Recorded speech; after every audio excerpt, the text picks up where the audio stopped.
Hello and welcome again to City Beat. By now you know we feed you information all about the city of Rocky Mount. I'm Tamika Keenan-Norman, Public Affairs Manager, and I'm so excited about today's show because it's all about upcoming events from the Parks and Recreation Department. We're going to talk about the upcoming July 3rd celebration, our new celebration, Summer Night Lights, and one that's happening in the fall that I'm sure you're familiar with, the BBQ Throwdown. I'll speak with Debbie Julio, Brian Harrell, and Cody High from the city. We'll be right back with more right here on City Beat.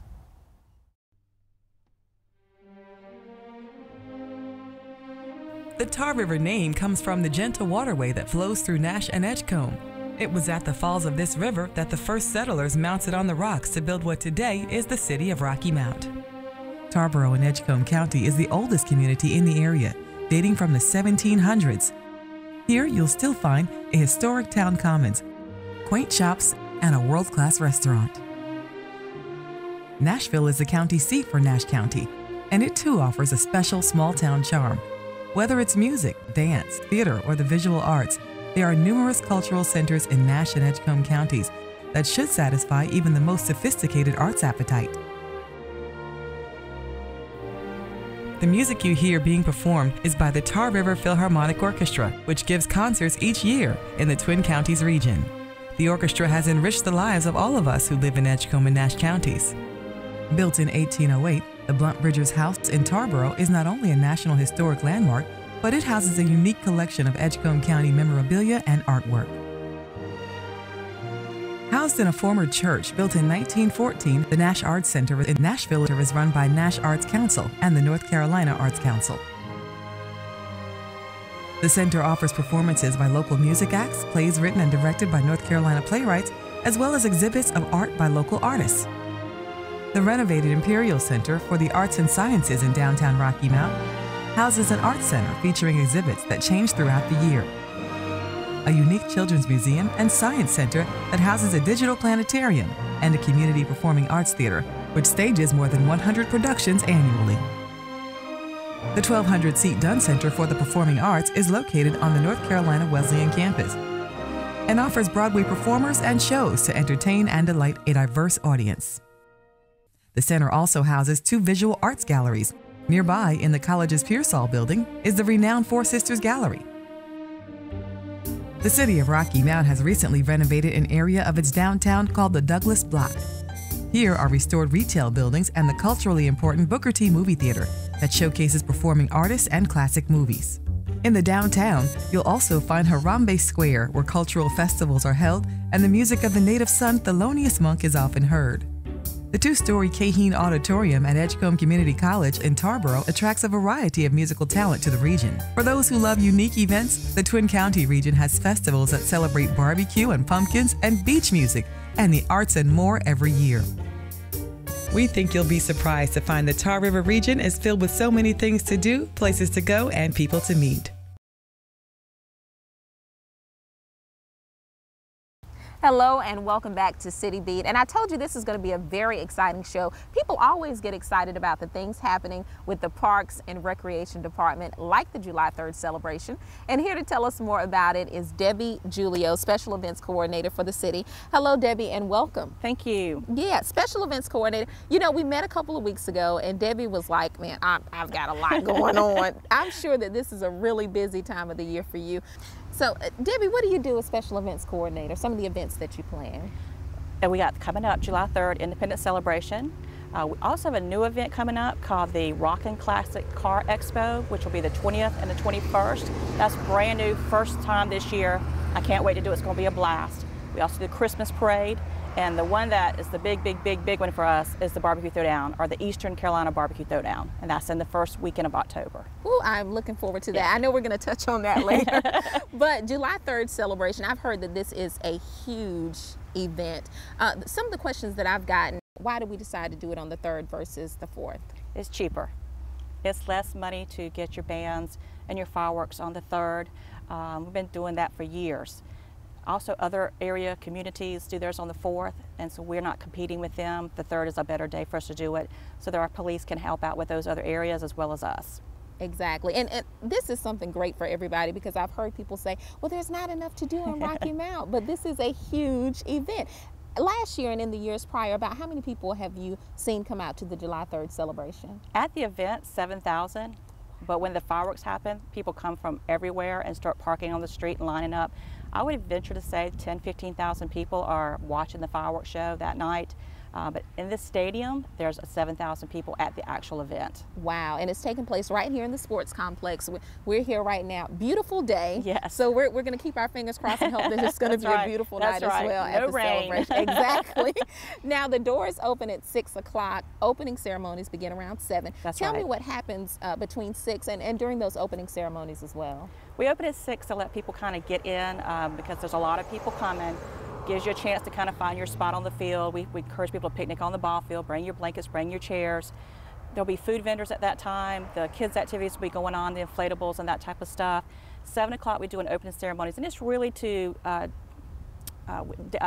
Dina Davis is going to do the national anthem.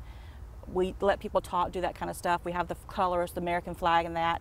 And it's a wonderful opportunity to be patriotic. And then we start the bands at 7:15 and they rock us out until it's time for the fireworks at 9:15. All right. Now, when you say rock us out, the band that you're going to have this year, you got to tell us about the Voltage Brothers. The Voltage Brothers, we always get bands that do a little bit of everything, R&B, jazz, soft rock, pop, whatever those things are that people want to hear. And they'll do a lot of patriotic music. They do all of that stuff. But the main thing that they do is get everybody out of their chairs and up dancing in front of the stage and having a good time. All right, I heard that, because I'll be one of those out there dancing and having a great time. Now, we said family fun event as well. PNC is a big sponsor, and they're going to have a mobile learning adventure. That's correct. You said you've seen this before, right? They started this year for our community. They've done it before, obviously. Went to the Blooming Festival in Nashville, and they were out there. They have a group of people that helping the kids will come in, and they were dressing up and they were on camera, and then they get to the computers and they get to, I'm not exactly sure what they're doing, but they do manipulate that stuff. So very interactive with the families, with the small kids to be able to do that kind of stuff. All right. How did you get PNC on as a sponsor? That's a huge sponsor. What I love is that I didn't go get them. They came to us. They are really about the community, and they want to be a part of the quality of life in this community. And obviously we all know they're new to this community, and we welcome them here. They came to me and asked me, could they be a part of it? And I said, absolutely, absolutely. And how can we be a part of it? And we started talking about that, and they said, well, we have this children's activities. We're like, great, yeah, that'd be wonderful. So they came to me, and I so appreciate that. That is, you know what, that's a big indication of how major this type of event is when you have a sponsor that comes to you about it as well. Now, you've been a part of this event for a long time. How long have you been with the city? Don't say a long time. Well, I've been with the city for 10 years. For 10 years, okay. And so, but I have been doing this event for 10 years, but this event is 41 years old this year. Wow. And so it's a very old event. I'm actually from Rocky Mount, and I can remember when this event was actually down at City Lake. And I know people watching us today will remember that also. Many reasons why we've moved it out here is for the size of it. We can't get that many people there, the traffic and all that kind of stuff, so it had to get moved. And it moved well before I came on board. But being from this community, I remember when this event was somewhere else. And it's always been a big event and very much a part of this community's fabric. So it got bigger and bigger. Yeah. And big. So since you've seen it since you were little, yes, I know it has sentimental value for you. you. So what does it mean for you? For me, it's always been the one event that the entire community can come out for to celebrate, obviously, the freedom of our country that we all share uniquely together. So it's one mission, one idea, one thing, and everybody comes together in one location and just has a good celebration, and I really enjoy that. All right. I think I'm going to enjoy it too. This will be my first year doing the event, I know. I'm so looking forward to it. It's a lot of fun, a lot of fun. So, thank you, Debbie. Anything else you want to add about the celebration? That it's going to be a lot of fun, and we also, parking and all that, traffic is very busy, so we will have a shuttle bus that will go to the mall on the Best Buy side, and they'll pick you up there, bring you to the event. After the event's over, take you straight back to your car. That's the safest and easiest way. The police are going to make sure that that bus is escorted out and gets out faster than any of the other traffic. All right. So that's the best way to come to the event. Okay. Thank you, Debbie. We're not done with you yet, though. Okay. Okay. We're going to be right back with Debbie Julio. She's going to tell us about the BBQ Throwdown coming up in October. You're watching City Beat. We'll be right back. Do you need more information during a storm, shelter, information about flooding in your community, where to go for food when you are without power, If so, I encourage you to sign up for the City of Rocky Mount's Code Red service. Hi, I'm Mayor David Combs. Prior to the arrival of a storm, make sure that your cell phones are fully charged. If you've signed up for Code Red, you will receive automated alerts. If you've not applied for this service, visit www.rockymountfire.org or call 252-972-1376. If you still have power, you may also visit various websites for information about our city, including evacuation notices, shelters, and much more. Visit www.rockymountnc.gov or log on to our city Facebook page currently listed on your screen. We also advise you purchase a battery-powered radio or television. Our media partners, Jammin' 99.3 and Soul 92, will have the latest updates and information. We encourage you to get prepared and stay safe this hurricane season. Hello and welcome back to City Beat. If you're just tuning in, I told you this was going to be a fun show. Maybe you missed that part, but we talked a little bit about the July 3rd celebration, and now we're talking about a fall event that's coming soon in October, the BBQ Throwdown. And Debbie Julio, Special Events Coordinator, is here with us. Welcome back, Debbie. Thank you. I told you we weren't through yet, and I love the term BBQ Throwdown. I love the word for that event. And tell me a little bit about what you're throwing down on, other than chopped barbecue. That's what I'm thinking about in my head. I'm glad you asked that. So I'm glad you asked that question. I tell everybody all the time about our old event called Pignacious that we had before the Eastern Carolina BBQ Throwdown. That was a whole hog pig cooking contest. And as you can hear me say, it's a whole hog. They cook the whole pig. Now we're introducing Kansas City Barbecue Society, and that's who our sanctionist for this event. That means we're doing chicken, ribs, pork, and beef brisket. So not only do we do the pork, like everybody can think of chopped pork, and they can do that any way you want to, we're doing 4 categories. So when you come out, you're going to see the chicken and the ribs and beef brisket and all those delicious barbecue things that people do in this area, as well as across the nation. Okay. Now, I left out a term, Eastern Carolina That's Barbecue right. Throwdown is the actual term for it. Now, tell me about who can compete. Is it just restaurants, individuals from Eastern Carolina? Anybody. I can go out there and compete in the contest if I want to. Obviously, I don't cook and I don't barbecue, so I better learn how to do that. Right, right. Most of the people that come are professionals. They've done it. They know how to do it. It's timed. The chicken has to come up at a certain time. The ribs are turned at a certain time. Beef brisket's turned. So there's all this timing, and you got to do it a certain way. So you're going to want to know how to do it. Obviously, you're going to want to be able to barbecue. Many restaurants do know how to do that stuff and want to come out and compete so they can say, I had the best ribs or I had the best this. So we do get a lot of restaurants that come out, but many people that just what they call themselves backyard barbecuers will come out and compete and actually be the ones to win. I'm sure there's some steep competition. There's some really steep competition. I'm sure there are. Now, tell me a little bit about this, the different categories and what people will receive as a result of winning. Well, there's a grand champion category, and that means that you won the whole thing. You were good at everything. That's $3,000. There's actually a purse of over $17,000, and there's 58 opportunities to win. That means there's a grand, what they call a reserve grand, which is basically second place, and it goes 3rd, 4th, 5th, 6th through 10th place overall. Then you have in each category of chicken, ribs, pork, and beef brisket a 1st through 10th place in all those categories. There's also my favorite, People's Choice. That means we come out there, the public, and we get to taste barbecue and we pick our favorite. And basically it's just one category of pork when we do that, but it's really a prideful thing for them to feel like the public actually picked their barbecue. So there's People's Choice. This year Smithfield is one of our major sponsors, and they're going to do the rib category, and it's the Smithfield Rib Super Series, and that's brand new this year, and that's a national contest. And so whoever has the best ribs wins more money from Smithfield in that category. So it's very top-notch, professional. It is a national contest. We have a team coming from Ohio. We have teams coming from Florida, all up and down the East Coast. They come from everywhere to get that top honor. Wow. Yeah. And they have some unique names too, some of the participants, don't they? And I was trying to explain that earlier to, you know, the last year's, for example, contest, the winner was Grog and Hogs. And so it took me a while. I went, Grog and Hogs, what does that mean? Oh, beer and pig. Okay, right, Grog and Hogs.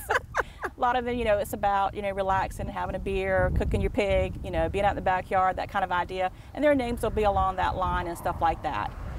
So they have some really, we've got one called Pickin' Porkers. And the reason they're called pickin' porkers is they like to do banjo, and so they're called pickin' porkers. Wow. So it took them some time to come up with these unique names. So there's some very unique names that are out there. There's a woman from Virginia, they're called wood chicks. And the reason there's not a lot of women doing it, you know, it's just one of those things, men like to backyard barbecue. So she really into barbecue. She actually has a couple restaurants now, and she calls her group wood chicks, obviously because she's a chick, you know, she's a woman. Right. So I love that creativity that they have, but some really, really original names that they come up with. I love it. Now, who judges like the grand champion and determines those winners? Yeah, well, we do train judges from Kansas City. They're certified to learn how to do certain types of things, but anyone can judge. If you haven't been certified, you haven't trained, and you want to judge, you can call me up, and if we have a spot open, they fill up fast. We actually don't have any spots open this year, but we encourage people to come out and volunteer, and they can be around the judges, and then maybe the next year they can come in and judge. So they've been trained to make sure that they're being fair and they're doing things, you know, they know what they're trying to do, because I'm not even sure if I know what I'm supposed to be trying to judge. Right. But there are things like, you know, moisture content, you know, taste and how it looks, and so they know all that stuff, and everything's judged a certain way. And then all that stuff is brought over to the judges. We have over 60 judges that come in and judge. All right. Yeah. Now, you mentioned before the People's Choice Awards. So if I come out to the Eastern Carolina BBQ Throwdown, so all day I can just go around to these different teams, and I can eat? It's not quite all day. Okay. I think it begins at 1 o'clock is what we decided. It's just a couple of hours that you come in and you go straight to the teams, and there's certain teams participating. They don't all want to participate, but about 2/3 do. And you'll have a scorecard, and it tells you where you can go, and you go get a little sample of barbecue. And trust me, you'll get enough samples that you'll have about a pound of barbecue. So you will never be able to eat it all.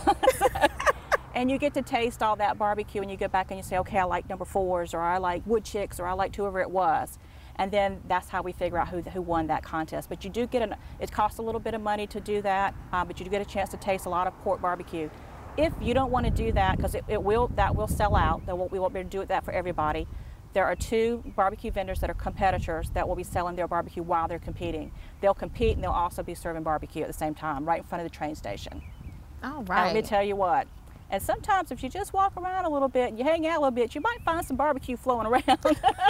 so we need to save our appetites, in other words. It's an unbelievable day, and I'm from this area, and there's a lot of great barbecue in this town, but I tell you, when those professionals come together and they're really doing it as a contest, I've tasted some barbecue like I have never tasted before. It's unbelievable. Delicious. I can't wait every year. My mouth waters every year, like, oh, good barbecue, barbecue. I can't wait. Now, where is this going to be held again? We're in downtown Rocky Mount, right in front of the train station, kind of where the senior center is, that whole area.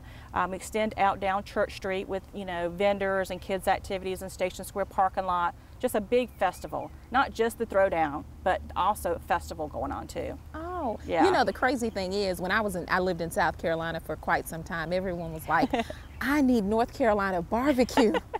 Some North Carolina barbecue. So I know it's good. Yeah, I know it is. It is very good. This area, if people that are not familiar with it, the Rocky Mount area, Wilson, Greenville, that whole area, that's what this is about, Eastern Carolina barbecue. So we love bringing this national event to our town to share what we do here, to put it on that national market.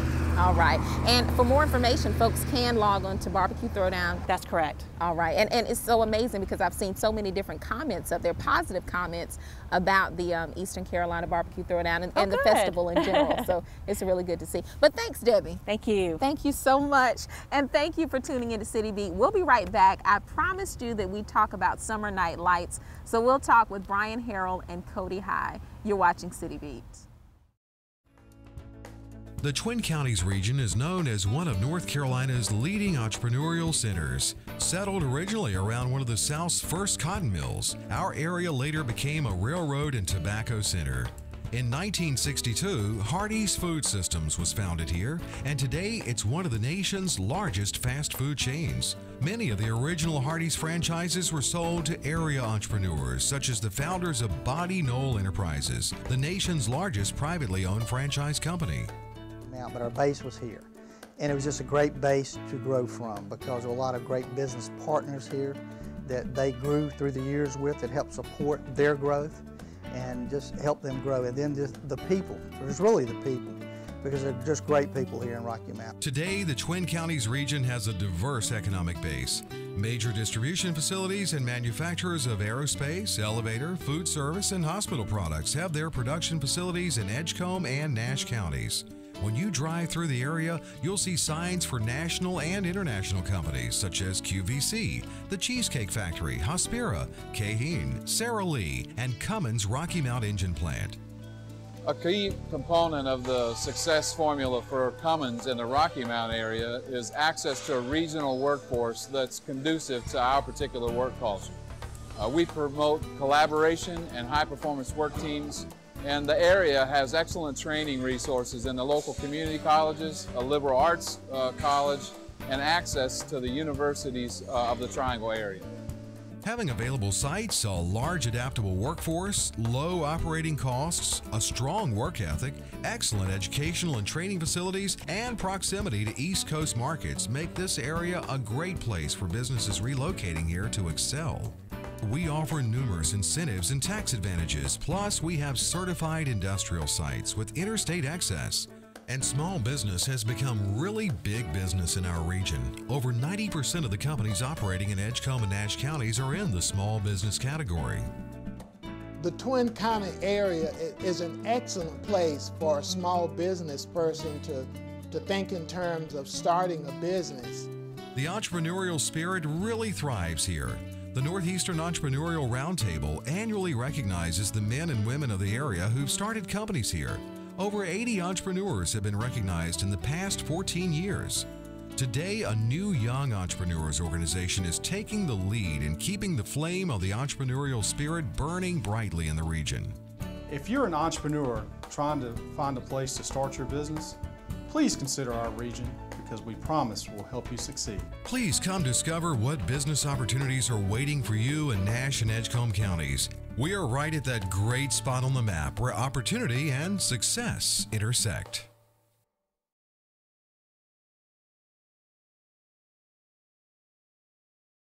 Hello and welcome back to City Beat. And if you're just tuning in, you just missed Debbie Julio, who told us about some of the upcoming events by the Parks and Recreation Department, including the July 3rd celebration and the Eastern Carolina BBQ Throwdown. And right now we're going to talk about another upcoming event, Summer Night Lights. And thanks to Brian Harrell, Chris Allen, and Cody High, it is coming up on July 6th. That's the start date. But Cody High is with us today to tell us a little bit more. How are you? Doing well, doing well. I'm glad to be here. We're excited about Meadowbrook Park and the event of Summer Night Lights. So we're very excited to be here and hopefully going to have a great event here at Meadowbrook. So I'm excited too. We're actually at Meadowbrook Park right now, as folks can see. But first, before we talk about the event that starts on July 6th, tell me what you do for the Parks and Rec Department. I've been working for the department for about a year. I worked with the BBQ Throwdown, like you mentioned with Debbie. I did the children's area, helped out with the cornhole events, things like that for the event. I was the lead programmer for the Sunset Easter Extravaganza, which took place in April. You were actually the MC at, so I did that event. I do a lot of the team programming, summer camp programming, so we are looking to do more team camp or more team programming within the city starting in August, so that's what I'm going to be working on mainly after the summer kind of goes through. So do a lot of different things in rec services, so I help out with a lot of special events too. But tell me, what is Summer Night Lights? How did the idea come about? Okay, Summer Night Lights is an anti-gang initiative that Shorty Robbins actually ran in Los Angeles, California and Jacksonville, Florida. Brian Harrell actually was at a seminar or conference for Parks and Recreation in Atlanta, Georgia when Shorty Robbins spoke about the event. That's where he got the idea. He brought it back here, and what she basically did in those two cities was she ran a semi-structured event during the time which is considered peak gang hours, which is 7 to 12 a.m. for her. We're not going to run the same event or at the same time here, but what we're going to do is make it structurally similar to what she did. That's where he got the event idea from, and that's why we're going to implement it here, is because it worked completely.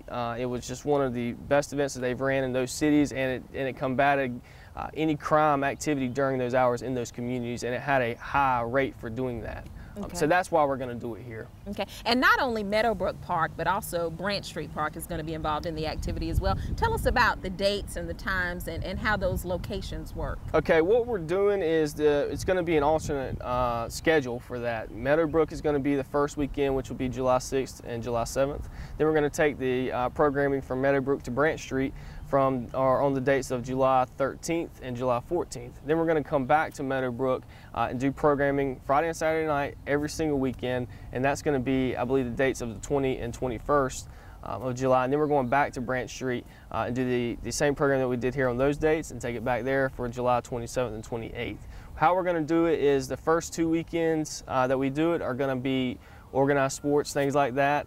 We'll get into that a little bit later, but we're also, and then the second weekend we're going to do a movie night on Saturday night at Meadowbrook, and then the third weekend, I'm sorry, is going to be movie night on Saturday night, and then the fourth weekend we're going to Branch Street and also doing a movie night. So it's going to be semi-structured programming, like I said, and movie nights all combined in the same event.